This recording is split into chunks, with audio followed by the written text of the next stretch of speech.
Hola, desde Miami, Florida, les saludamos Casto Ocando. Y Manuel Corao. Una vez más, bienvenidos a esta conversación sobre temas relevantes en el condado, relevantes para la comunidad venezolana, para otras comunidades que también tienen una significación. Y bueno, Manuel, me gustaría comenzar con un tema que me parece que eh, eh, destaca, ¿no?, en esta semana que acaba de pasar, que es la detención de Antonio Intriago, un venezolano americano que con muchos años aquí, que fue detenido como parte esencial del operativo y de la operación gigante que terminó con el asesinato del presidente de Haití. El FBI anunció justamente el día de San Valentín la detención de estas personas de Intriago junto con otros operadores. Y bueno, yo creo que ese tema que ya lleva 2 años bajo investigación, se produjo a mediados del 2021, el asesinato. Se dicen cosas tremendas y sorprendentes porque eh, eh, que tú pudieras haber participado en una conspiración en Estados Unidos y pensar que te ibas a salir, digamos, con la tuya sin ser descubierto, me parece una cosa tremendamente ingenua. Sin duda alguna es sorpresivo, sobre todo cuando podemos observar que en esta oportunidad el que aparece como indiciado y procedido a su detención es un miembro de la comunidad venezolana. Y cuando digo miembro de la comunidad venezolana es por cuanto el señor Intriago formaba parte de todos los movimientos de calle que cuando se realizaban. Uno podía observar que el señor Intriago estaba presente. No solamente el señor Intriago, sino en su momento, previo a una circunstancia lamentable de la esposa del señor Intriago, también participaba la señora en estas actividades, ¿no? Con un bajo perfil se veía el señor Intriago, siempre era una persona comedida, tranquila, que sopesaba mucho lo que iba a decir, pero estaba presente. Y se sabía que tenía un negocio que tenía que ver con cuestiones de defensa civil, tenía de varios chalecos, de cascos, en fin, pero era un negocio lícito, se veía como un negocio lícito, razón por la cual no se podía pensar en esto. Sin embargo, en alguna oportunidad alguien dentro del grupo de los venezolanos indicó que el señor Intriago tenía negociaciones con Colombia, ¿no? Ese fue uno de los aspectos que se señalaron, pero fue en realidad un comentario que no manifestó esta persona alguna relación de orden ilegal o por el estilo. Quiero comentar brevemente, describir brevemente las razones por las cuales acusan a Tony Intriago, el FBI, y luego proceden a que por cierto se está declarando inocente hasta ahora. Y básicamente lo que plantea el documento del FBI, el indictment, la acusación federal, es que este señor Intriago, junto con otros operadores, hasta ahora hay un total de 11 personas detenidas en el sur de la Florida o con conexiones aquí en Miami, por este magnicidio. Este personaje, aparentemente, que dirigía, pues, propietario de un negocio que se llama Academia Federal para el Contraterrorismo, una especie de grupo para entrenar fuerzas paramilitares o privadas, ¿no? En el manejo de armas, etcétera, de tácticas. Aparentemente se alió con otras personas, por ejemplo, se menciona a una persona en Weston que también fue detenido ese mismo día, 20 millas, que tenía a su vez una firma de finanzas, ¿no? Entonces, y después otra persona que también actuó en el terreno financiero, se llama Frederick Berman, en Tampa.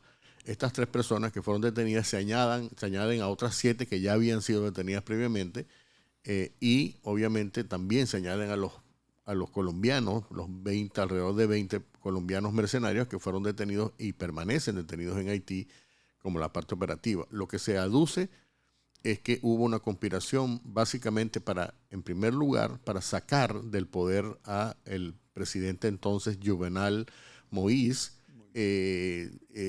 y luego con la idea de poner como nuevo presidente a una persona de la comunidad haitiana en Miami, el señor Cristian Emanuel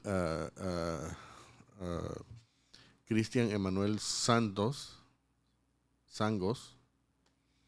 Y esta persona que tenía que ver estaba que tenía que ver con el sistema judicial no, haitiano. no. Es una persona, un médico prestigioso aquí en la comunidad haitiana en Miami. Y esta persona le había prometido al grupo de Intriago y los demás que una vez que fuera presidente, le iba a dar una serie de contratos lucrativos en materia de seguridad. Pero Sanón, el apellido es Cristian Emanuel Sanón, de 64 años, una persona que vivía aquí. Entonces, pero cuando ya se hizo, ellos vieron que no era fácil darle el golpe, ¿no? Sacar a Juvenal Moïse del poder. Ellos pensaban aprovechar una salida, un viaje que Moïse iba a ser fuera de Haití. Entonces querían a su regreso capturarlo y después llevarlo a una locación que no estaba determinada hasta que se hiciera cargo un nuevo gobierno presidido por este Sanón. Por el médico. Pero entonces ese plan, cuando vieron que era difícil, entonces cambiaron el plan. Eso es lo que dice el FBI. Cambiaron el plan y decidieron que la mejor salida era asesinarlo, ¿no? Organizaron un asesinato. Entonces habilitaron, con ayuda de gente en Haití y con dinero de gente aquí en Miami, habilitar un operativo en la cual contrataron por lo menos una veintena de mercenarios colombianos, ex militares en Colombia, que viajaron pensando que iban a prestar, y eso es lo que dicen los colombianos, que iban a prestar ayuda de seguridad para proteger al presidente, no asesinar, proteger. Entonces, porque los colombianos mercenarios todavía no están siendo acusados o sea, no han sido trasladados. Por ejemplo, Sanón, que cuando se ocurrió eso, se fue a Haití, ¿no? Fue extraditado de Haití para Estados Unidos y ahorita está bajo custodia federal en Estados Unidos. Entonces, se produjo el asesinato, ¿no? Y lo que dice el FBI es que estas personas realmente organizaron, estuvieron conscientes, planificaron el asesinato. Una versión, por cierto, que Intriago y los abogados han negado. Ellos al principio explicaron que ellos estaban prestando un servicio de seguridad contratados por Haití, y negaron el hecho de que ellos hubiesen planificado, pero la acusación del FBI dice todo lo contrario. Bueno, ellos indicaban en este proceso que habían sido citados en diferentes oportunidades por las autoridades del FBI y habían, dicho su historia o planteamiento de cuál era la relación que tenían con estas personas. Pero hay un aspecto también que tenemos que tomar todos en consideración, y es el hecho en que la trayectoria de la mayoría de los que aparecen organizando este magnicidio habían tenido que ver con ciertos grupos extremistas en su actividad, pues vamos a decir, profesional. Entonces es muy difícil con un trayecto de esta actividad poder, digamos, decir que no tienen nada que ver con eso. Mira, yo he estado investigando un poco la historia del sur de la Florida como centro de conspiración para diferentes países, y hay una trayectoria bastante interesante. Muchas de las conspiraciones, de muchas de estas conspiraciones, incluso en Haití, pero también en Venezuela y otros países, se organizaron aquí, y por eso es que hay una prohibición, ¿no? Las leyes federales prohíben. Por ejemplo, cuando tú y yo conocimos a principios de los años 2000 este famoso grupo que dirigía el señor Frometa, cubano, que se llamaba Comando F4. F4. Cuyo objetivo, y ellos estaban entrenando en una finca en Homestead, que por cierto, allí también participó uno de los primeros guardias nacionales que escaparon de Venezuela, ¿no? Huyendo a la persecución chavista, se establecieron aquí. Y entonces este capitán de la Guardia Nacional que huyó, que llegó a Miami, fue de los primerísimos, estamos hablando del año 2002, 2003, comenzó a entrenar a estos grupos, ¿no? Y estos grupos que operaban bajo lo que permite la regulación de uso de armas, etcétera, comenzaron a entrenar, entonces fueron infiltrados por el FBI y descubrieron que tenían un complot para asesinar a Fidel Castro de alguna manera, ¿no? Sea en Cuba o fuera de Cuba. Y entonces el FBI inició un caso y se acabó esos comandos F4. Es decir, hay un historial. Por ejemplo, cuando en los años 60, Manuel, hubo una invasión para derribar, para tumbar la entonces dictadura de Duvalier, de Papadoc Duvalier, que era un dictador muy sangriento, y la conspiración se organizó aquí, pero no solamente se organizó aquí, sino que participaron policías del cuerpo policial de Miami-Dade, que en ese momento se llamaba condado de Dade solamente, sin Miami. De modo que hay un historial, ¿no? También tenemos que recordar, Castro, que sin duda alguna Venezuela de alguna forma fue nombrada, como relata la historia, en procesos de conspiración para derrocar a presidentes o a jefes de Estado. Y nos indican y nos reseñan que el expresidente de Venezuela, el general Marcos Pérez Jiménez, participó activamente para sacar del poder a Fidel Castro. No solo Fidel Castro, sino también conspiró para tratar de tumbar a Betancourt, el primer gobierno, el gobierno naciente pues, de la democracia en los años 60. Otro elemento importante es que obviamente las conspiraciones que se han reportado, que se han realizado desde aquí, digamos, han sido contra dictadores que probablemente se merecían que los tumbaran, ¿no? El problema es que Estados Unidos no convalida que grupos privados utilicen el territorio y el sistema financiero de Estados Unidos para tumbar jefes de Estado o personas, o incluso asesinar personas en el extranjero, ¿no? Simplemente está prohibido, es decir, una ofensa federal bastante delicada, y eso es uno de las sorpresas que mencionaba al principio. O sea, estas personas se supone que ellos deben saber, ¿no?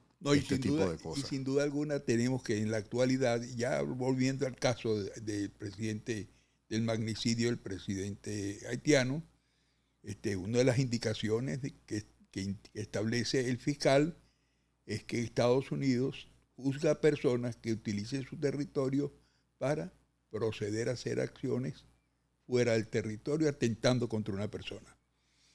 Correcto. Y bueno, nada, esto obviamente va a comenzar. Esta persona, Tony Intriago, un activista y ahora después especialista en seguridad, etcétera, va a enfrentar un largo camino con la justicia. Se ha declarado culpable, que por cierto es la primera fase, inocente, que es la primera fase antes de para sentarse a negociar, ¿no? Aquí hay una fase de conciliación, de negociación, en la cual él puede ofrecer algún tipo de información que va a corroborar o no, ¿no? Probablemente se va a declarar inocente y va a abrir un juicio, que puede ser un juicio que dure un par de años, pero el problema de tiene un camino complicado, porque si se declara inocente, entonces enfrenta una serie de personas que ya están detenidas, que están bajo presión. El FBI ha participado particularmente, ha viajado un equipo de FBI a Haití a establecer las pruebas, tú sabes, ¿no? El camino, la ruta del dinero, cómo se gastó, el testimonio de los colombianos, las personas que están implicadas en Haití, muchas de las cuales... Eso se supone que ya debe estar realizado en el proceso de investigación que realizó el fiscal. Claro, hay 2 años de investigación y al principio se decía, o sea, al principio, toda esta operación se sabía desde el principio que habían participado personas conectadas a esta Academia Federal Contraterrorista que dirigía Tony Entriago. Es decir, eso se sabía desde el principio. Lo que no se sabía era que ellos planificaron, ¿no? El asesinato. Es decir, la revelación de esta nueva acusación es que Tony Entriago no es que estaba inocente o que simplemente estaba prestando servicios de seguridad, no, era parte de un complot para obtener un beneficio económico sustancial, en el cual se pensaba primero tumbar al presidente, lo cual ya es un delito grave, pero además, como no funcionó esa estrategia, fueron a la estrategia siguiente, que era simplemente asesinarlo, ¿no? Yo no sé de qué manera pensaban ellos que iban a ocultar ese hecho. Es que el hecho más importante aquí es el beneficio económico. Y está demostrado que el señor que estaba en Tampa ya había aportado más de $100,000 para que se llevara adelante la operación. Sí, Manuel, y quería aprovechar porque esta investigación tiene que ver con un venezolano, y la razón por la cual estamos comentando es porque hay una implicación venezolana, pero hay otra investigación que también está en curso, que no tiene que ver con Haití, sino con Venezuela, y tiene que ver con esta famosa intento de invasión a Venezuela, protagonizada por esta compañía Silver Corp, que intentaron, digamos, en unas acciones completamente chapuceras, ¿no? Para haber sido efectuadas por personas que supuestamente tenían entrenamiento de fuerzas especiales. También hay una investigación del FBI abierta contra personas que participaron, personas vinculadas a la oposición, hay que decirlo, y esa es una investigación que ya que continúa, ¿no? Que comenzó con esta participación desde Miami, de esta compañía de Miami.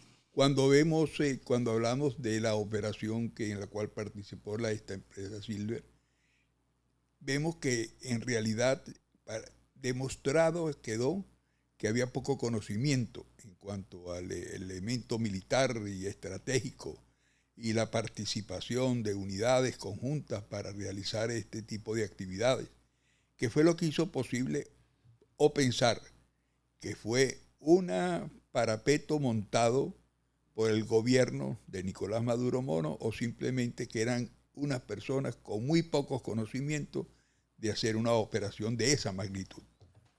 Sí, allí aparece implicado el cabecilla o digamos el jefe de Silver Corp, una compañía fundada, por cierto, en Melbourne, aquí en Florida. Se llama Jordan Woodrow, y allí aparece gente que está implicada, ¿no? Gente sobre todo vinculadas o que tenían una relación con el partido, con el gobierno interino, con Juan Guaidó, aunque Juan Guaidó ha dicho que no tenía nada que ver con eso, y lo mismo Leopoldo López. Pero yo conozco que ha habido varias citaciones, el FBI ha interrogado, ¿no? Ha llevado a las oficinas, por cierto, en Miramar, a varias de estas personas de la oposición que actuaban aquí en Miami y que tienen conocimiento o tuvieron conocimiento de esa conspiración fracasada, que por cierto produjo más de casi un centenar de detenidos en Venezuela, incluyendo un grupo selecto de ciudadanos americanos que participaron y que todavía siguen detenidos en Venezuela. Pero otra vez, ¿no? Se trata de lo mismo, es el mismo problema de una conspiración, aunque resulte legítima, ¿no? Una acción contra la dictadura de Nicolás Maduro. El problema es que cuando se realiza de alguna manera o se planifica, en el momento que 2 o 3 se reúnan en Estados Unidos, en cualquier ciudad dentro del territorio, para planificar y para tratar de organizar un atentado, en ese momento comienzan los problemas, porque eso no está permitido, ¿no? Bajo ninguna circunstancia. El camino, mi querido amigo, es que antes se consideraba que cuando se reunían de 10 personas para tratar ese tipo de temas, ¿no? Se consideraba que era el inicio de un complot. Hoy en día pueden perfectamente bien señalar a las autoridades la reunión para este tipo de actividades con 2 o 3 personas. O sea que se ha ido fortaleciendo el castigo hacia quienes pretenden intervenir en la política interna de otras naciones. Mira, en los años 60 hubo una época que en Estados Unidos no solo se permitía, sino que el propio gobierno organizó brigadas, por ejemplo, para tumbar a Fidel Castro, ¿no? Hay un historial de varias de las brigadas, 2503, por ejemplo, la famosa brigada. 2506. 06, y que por cierto, ¿no? Se deriva del número de uno de los exiliados que murió en los entrenamientos. Fue la primera persona que murió que tenía ese número, 2506, y se puso el nombre de la brigada en honor a esa persona que murió. Pero hubo dos intentos, o sea, hubo la famosa unidad que invadió Cuba en el desastroso invasión de Bahía de Cochino, que fracasó por falta del apoyo aéreo por parte de la administración Kennedy. Luego Kennedy, viendo que el fracaso lo estaba afectando, organizó una segunda unidad, ¿no? En el año 63, que es cuando que no tuvo ninguna actuación, porque se murió, o sea, mataron a Kennedy, y en el momento esa unidad completa fue enviada a Vietnam, o sea, se acabó la conspiración de allí, pero la conspiración fue organizada por la CIA, y eso está, por supuesto, muy bien documentado. Muy bien, sí, y además de eso le sirvió de base al que para entonces el presidente Johnson de poder, digamos, justificar que continuara con una mayor fortaleza la intervención de Estados Unidos en Vietnam. Ok, entonces, bueno, nada, este era un tema que quería ponerlo aquí. Antes de terminar esta conversación, me gustaría conversar sobre otro tópico interesante, que es el tema de cómo los efectos de la migración venezolana, aunque no únicamente venezolana, también la migración cubana, la migración nicaragüense, la migración haitiana, que son las 4 migraciones que han tenido un repunte en los últimos 6 meses o en el último año, están ahora haciendo explotar el sistema educativo, ¿no? Y las escuelas en Miami-Dade, lo cual, por supuesto, va a tener consecuencias. De acuerdo a las estadísticas, el condado de Miami-Dade inscribió este año un total de 14,000 personas, de las cuales 10,000, o sea, 14,700 estudiantes, de los cuales 10,000 de esos 14,700 son personas que provienen de estos 4 países, ¿no? Una cifra que está 2,500 por encima de la cifra que se inscribió de estos 4 países el año pasado. Pero tenemos que tomar en cuenta el inicio en este análisis, que toda esta última crisis, que es la que se produce ya directamente hacia la frontera sur, de acuerdo a medios de comunicación social, fue una iniciativa de los venezolanos. De ahí que se consideran que es un comando o es una acción de tipo comunitario o es una iniciativa que apoyaba el gobierno de Nicolás Maduro por lo acertado del principio de la travesía hacia los Estados Unidos. Pero posteriormente vemos que en el análisis de lo que fue aconteciendo a través de los días era que ese grupo de venezolanos que se iba dirigiendo hacia Estados Unidos y que se supone iría hacia el sur de América, estaban también con la presencia de muchos miembros de otras naciones, pero además de eso se le pegaban los grupos tradicionales de Centroamérica, como por ejemplo tenemos los nicaragüenses, etcétera, etcétera, pero en grupos más reducidos. Yo creo que al ver cómo se iban dirigiendo los venezolanos hacia la frontera sur de Estados Unidos, fue lo que motivó aún más a otros que querían hacerlo igualmente, pero que sus organizaciones anteriores habían fallado, sumarse a los venezolanos para llegar al sur de la nación norteamericana. Aunque también hay que considerar que otros países como Cuba, como Haití, tienen sus propias crisis terribles, tan terribles como las de Venezuela.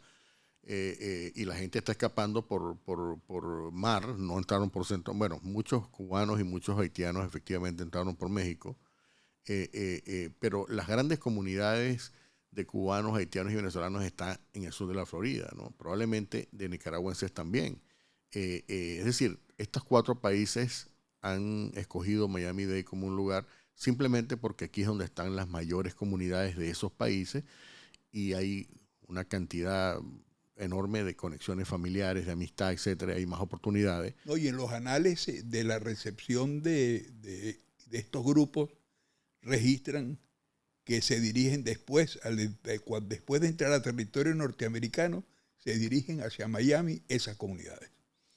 Bueno, en estos casos llegan directo a Miami, en el caso, por ejemplo, de la migración cubana, etcétera. Pero el punto fundamental es cómo esto puede afectar de una manera sensible el sistema educativo, ¿no? O sea, las escuelas, ¿qué consecuencias puede tener esto? Yo lo que veo en principio es, bueno, el condado aprobó el año pasado, o sea, para este año fiscal, un presupuesto $2.000 millones por encima. O sea, antes era 5.000 millones, ahora es 7.000 millones. Y aún así, Manuel, hay escasez de maestros, o sea, hay plazas vacantes por los efectos de la pandemia. Muchos maestros simplemente cambiaron de profesión o se fueron de la zona o de alguna manera abandonaron y quedaron esas piezas vacantes. Yo creo que se va a producir una sobresaturación de los salones de clase, por un lado, y aunque como lo estuvimos conversando tú y yo, Manuel, hace poco, estas personas traen, digamos, unas culturas, unas maneras de ser que pudieran significar también, ¿no? Es decir, aquí en las escuelas de Miami-Dade, en muchas zonas, como por ejemplo Doral, la zona donde viven los venezolanos, han históricamente enfrentado problemas, por ejemplo, de consumo de estupefacientes a temprana edad, sobre todo, digamos, drogas que llaman blandas como la marihuana, etcétera, pastillas, quizá éxtasis. Pero es un problema, ¿no? Es posible que esto ayude a exacerbar. Es una droga muy fuerte. Es una droga muy fuerte, pero se distribuye mucho. Es muy fácil de ¿no? Y yo hice una investigación hace unos años sobre cómo penetra, digamos, ¿no? Sobre todo en las comunidades de bajos escasos recursos y a través de lo que se llaman las gangas, ¿no? Los grupos pequeños, las gangs que se organizan en las escuelas. Y bueno, todo esto es el riesgo que está, sin contar con la parte económica, ¿no? El hecho de que cuando tú aumentas el presupuesto de la educación, todo eso tiene un efecto en la base contributiva, en los contribuyentes, como tú y como yo, Manuel, en el condado de Miami-Dade. Hay una cosa que no podemos dejar de lado y es, en cuanto a la parte de inmigración, es lo que sucede en el tema educativo que estamos tratando el día de hoy. Pero esto choca un poco con el resto de los Estados Unidos. Mientras aquí vemos el problema de los maestros en el mismo condado y en la Florida también, por lo menos vemos regiones como el estado de Texas está buscando maestros de cualquier país que hablen español y que hayan tenido cualquier conocimiento y experiencia previa en la formación de alumnos. Bueno, es una crisis que al mismo tiempo trae oportunidades como todas las crisis. Bueno, Manuel, gracias por esta conversación. Nos vemos la próxima semana. Seguimos con nuestros amigos en este espacio y muchísimas gracias por acompañarnos. Un gran saludo desde Miami, Florida.